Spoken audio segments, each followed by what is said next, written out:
राधे कौन से पुण्य किए तूने, हर रोज तेरे घर आते हैं। राधे कौन से। राधे राधे दोस्तों, जय श्री कृष्णा। अजा एकादशी आ रही है। सबसे ज़्यादा महत्वपूर्ण एकादशी है क्योंकि भादव मास के कृष्ण पक्ष में ये एकादशी आती है जब लड्डू गोपाल का जन्मदिन मनाया जाता है। छठी का उत्सव चल रहा होता है। इस समय यह एकादशी आपके पुण्यों को हजारों गुना ज़्यादा बढ़ा देती है। अश्वमेघ यज्ञ का फल देती है ये एकादशी। तो आपको इस एकादशी पर कौन कौन से उपाय करने हैं, कैसे ये व्रत करना है, कोई भी त्रुटि नहीं रहनी चाहिए, कोई भी गलती नहीं होनी चाहिए।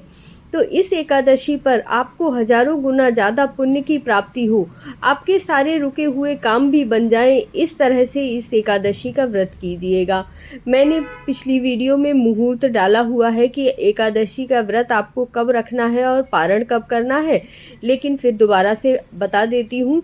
एकादशी का व्रत आपको 29 अगस्त को गुरुवार के दिन रखा जाएगा और व्रत का पारण दूसरे दिन सुबह 7:49 से लेकर 8:31 तक कर सकते हैं।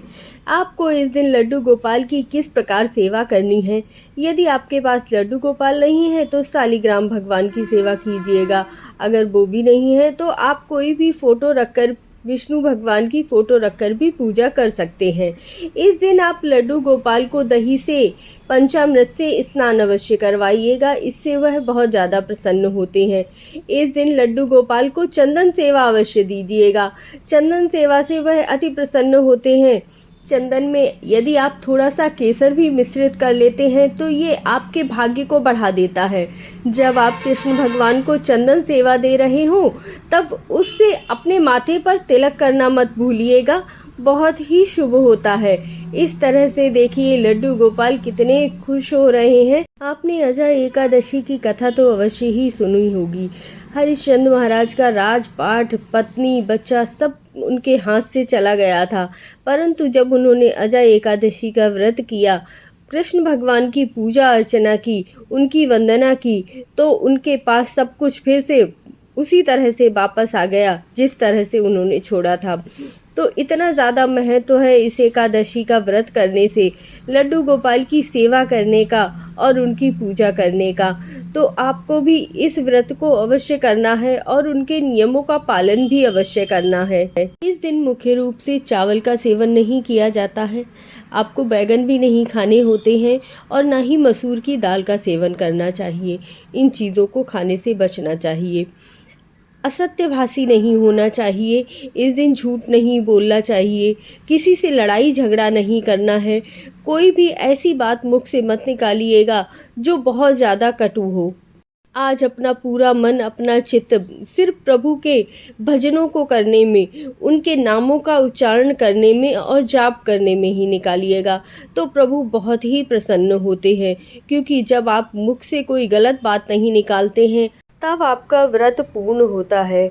आप एकादशी के दिन इस तरह से एक विशेष दिया भी तैयार कर सकते हैं। आपको लकड़ियों की 108 बाती तोड़ लेनी है। जो तुलसी की लकड़ियां सूख जाती हैं उन्हें आप बहुत ही संभाल कर रखिए और इस तरह से 108 बाती का दिया तैयार कर लीजिए। अब उसमें अच्छी तरह से घी डाल लीजिए और ऊपर थोड़ा सा कपूर रख लीजिए। अगर नहीं जल पा रहा है तो आप इसमें रुई भी लगा सकते हैं। इसके पश्चात आप इसे जलाएंगे तो लड्डू गोपाल बहुत ही प्रसन्न होंगे। एक आपको विशेष उपाय करना है। एकादशी पर एक विशेष उपाय भी ज़रूर कर लीजिएगा, क्योंकि आज के दिन विष्णु भगवान को हल्दी अर्पित की जाती है। तो आप हल्दी में थोड़ा सा दूध मिश्रित कीजिएगा। दूध चंद्रमा का कारक होता है, जो आपकी मानसिक स्थिति होती है ना, उसमें बहुत ज़्यादा सुधार करता है। आप सोचने की शक्ति आपकी बढ़ जाती है। आप जो भी सोचते हैं बहुत ही अच्छा सोचेंगे और हल्दी आपके भाग्य को बढ़ाने वाली होती है। तो जब आप हल्दी से लड्डू गोपाल का तिलक करेंगे, शालिग्राम भगवान का तिलक करेंगे, विष्णु भगवान का तिलक करेंगे और वही हल्दी अपने भी माथे पर लगाएंगे तो आपका भाग्य अवश्य ही चमकेगा। आप आपकी सोई हुई किस्मत भी चमक जाएगी। तो आपको हर गुरुवार को भी ये उपाय अवश्य ही करना है और एकादशी के दिन भी ज़रूर करना है। इस तरह से यह उपाय करने से आपका भाग्य अवश्य ही चमकता है। इसके पश्चात आपको लड्डू गोपाल को पीले रंग के ही पुष्प इस दिन अर्पित करने हैं और पीले रंग की ही ड्रेस पहनानी है। देखिए, पीले रंग की ड्रेस में पीताम्बरधारी श्री कृष्ण भगवान मेरे लड्डू गोपाल कितने प्यारे लग रहे हैं।